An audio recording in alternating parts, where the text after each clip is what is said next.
Whether it's sporadically searching history videos on YouTube or, God forbid, from the English classroom, you've probably seen this guy, Sophocles. Other than sounding like he would fight in the PowerPoint slideshow that is Record of Ragnarok, Sophocles is a very famous playwright, with many of his works cementing themselves in the broader literary canon. In fact, his intertwined, multifaceted, multi-layered writing has not only become synonymous with Greek tragedy, but has become fertilizer for centuries of intertextuality. The Sophocles might be well known. Judging by the title of this video, you'll probably be asking yourself how he relates to anime. Well, dear viewer, it's definitely not because I want to make an anime video and study for a test at the same time.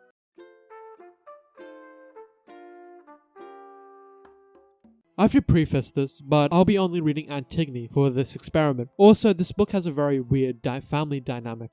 Domestic girlfriend. So yeah, read it at your own discretion. The first thing I've noticed in this book is the language is very high modal, or in common lingo, strong words, strong effect. When I was editing this, I didn't actually put the definition, so here it is.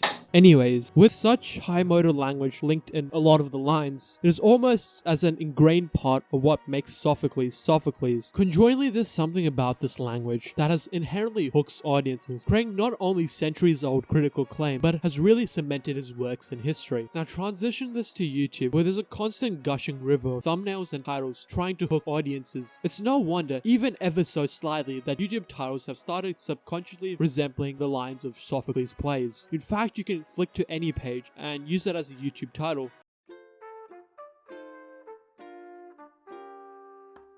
Anyways, whether it's Disney's Hercules or many other works, Greek plays have become integrated with modern media throughout the ages. In fact, during World War II, in Vichy France, Jean Anouilh's Antigone has become a highly political piece, as some critics saw it as a pro and others anti-German occupation text. But that really depends on your reading. In fact, this is something that we anime lovers know way too well. Waifu wars. You see, this is one of the bygone waifu wars of history. As a matter of fact, it mirrors the highly political natures of waifus, with Antigone's death as it sparked many debates. This is due to her death symbolizing the death of the French resistance, but it can also be seen that she was a martyr for the suffering caused by weak world leaders. As I said, really depends on your reading. Such integration of highly political concepts has been at the heart of anime itself, with Hayao Miyazaki's works being a prime example. Other than Miyazaki being a stand for European culture, there's a subtle communist undertone in most of his early movies, as young Miyazaki was a devout leftist. Of course, this changed as he got older, where he adopted a more pacifist viewpoint. It can be said that there's still subtle references, but now to his new ideals. These ideals have been appropriated, warped, and even distorted for different audiences, with a western dub of Nausicaa Wily of the Wind turning a play about peace to haha foreigner bad.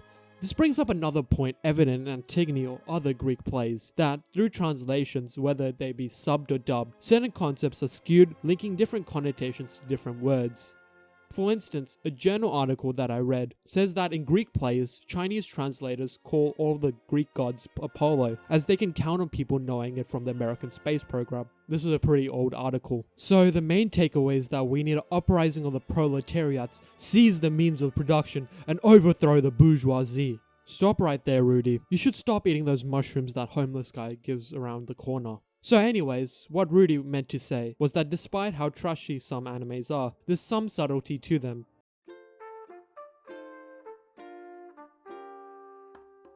Another thing that I've noticed in Antigone and other plays is the cascading nature of one thing leading to another towards the ending. It's almost like a snowball becoming an avalanche. If you know me, my endings aren't really the greatest, and maybe there's something that I have to improve on. So anyways, bye! If you've watched this far, consider clicking on this video so you don't miss out. As well as this, click on the subscribe button for future uploads.